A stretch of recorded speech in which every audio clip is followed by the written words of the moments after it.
When Steve Peterbridge last year asked me, he called me at my house, and he asked me to do devotions last year at the international conference, immediately I said yes. And when I hung up the phone, I said, oh my goodness, what did I do? Sometimes I'm kind of impulsive in the way that I say, I want to be obedient to God, so everything that comes, every opportunity, I say yes. But after that, I said, oh my God, how am I going to talk to so many leaders of so many countries in a language that is not Spanish? I asked myself, will they understand my accent? Do I have an accent? Well, but even though I felt a little afraid, I said yes, because I wanted to be obedient in every area of my life. And one thing that I believe that I want to share with you that has helped me to be obedient is boldness. And that's what I'm going to share with you, boldness and the armor of God. So, you can imagine then, if that was my reaction last year, what happened when I received an email about a month ago or 2 months ago from Constance saying that they wanted me to do devotions. They said the same thing that Andres and Sharon did last year. I want you now, on Friday, is going to be Ron Blue, the chairman of the board, and on Saturday, we're asking you. And I'm like, I started crying and crying and crying and crying. And Lara was telling me, what happened, Norma? She thought that there was something wrong, that something really bad happened. And I'm like, I don't know. Well, I shared with her, but then I was blessed with the opportunity to be able to share that. But what really brought me here is to be able to manifest boldness. And that's what I want to share this morning. I want to share a definition of boldness that is in the presentation. Boldness in the dictionary says, number 1, the quality of standing out strongly and distinctly. The first definition of boldness is the quality of standing out strongly and distinctly. And number 2, the second definition is the trait of being willing to undertake things that involve risk or danger. I can repeat. The trait of being willing to undertake things that involve risk or danger. So, how many of you agree with me that boldness is a requirement for us to be able to do what God is calling us to do in our cities, in our countries? We need to stand out strongly, and we need to be willing to undertake the risk. It was for me a risk to be able to stand up here because I didn't know if I was going to be able to do it right. But I said, it doesn't matter because it is not through my capabilities, but it is because God, through me, that will give me the grace, that will give me the power, that will anoint me to be able to do it. But it required boldness to be able to stand and said yes and be able to be standing this morning here. Now, how do we manifest boldness, You can agree with me and say yes, we need boldness, but how do we get boldness? How do we become prepared? How do we manifest boldness? We're going to read a little further, Ephesians 6:10. And I believe that boldness is manifested in our lives when we wear the armor of God. When we are invested with the armor of God, then we are able to manifest boldness in our life. Now, I want to start with an example that is in 1 Samuel chapter 17, verse 32 through 40. And I'm going to read it from the New International Version because that's easier for me to read, instead of spake, thou art. So I'm going to read it from the New International Version. so you will understand. And in verse 32, it says the word of God. David said to Saul, "Let no one lose heart on account of this Philistine. Your servant will go and fight him." That is boldness. Saul replied, "You are not able to go out against this Philistine and fight him. You are only a boy, and he has been a fighting man from his youth." How many of you sometimes feel like that? Or maybe even people tell you that. You're just a little boy, you're just someone that doesn't have a degree, or you are a woman, or you are this, or you are that. But look at what David replied. David said to Saul, "Your servant has been keeping his father's sheep.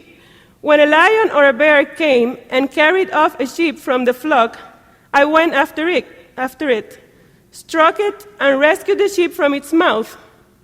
When it turned on me, I seized it by its hair, struck it, and killed it. Your servant has killed both the lion and the bear. This uncircumcised Philistine will be like one of them, because he has defied the armies of the living God. The Lord, who delivered me from the paw of the lion and the paw of the bear, will deliver me from the hand of this Philistine." Saul said to David, "Go, and the Lord be with you." Then Saul dressed David in his own tunic.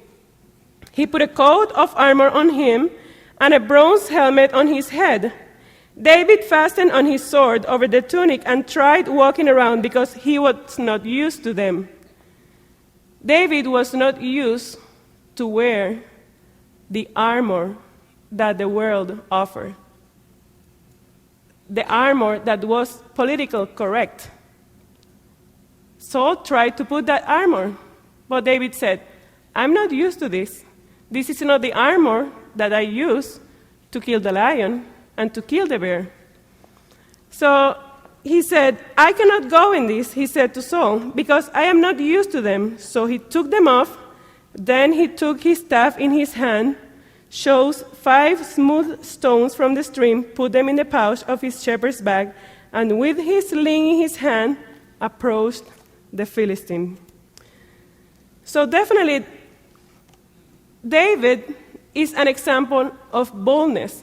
The boldness that we require to do what is required from us in our cities, to do what is required, that is to defeat, as Chuck was saying yesterday when he was sharing that word, like, oh, that is related to what I'm going to share this morning, to defeat the giant of the world, to defeat the giant that is making all the people slave.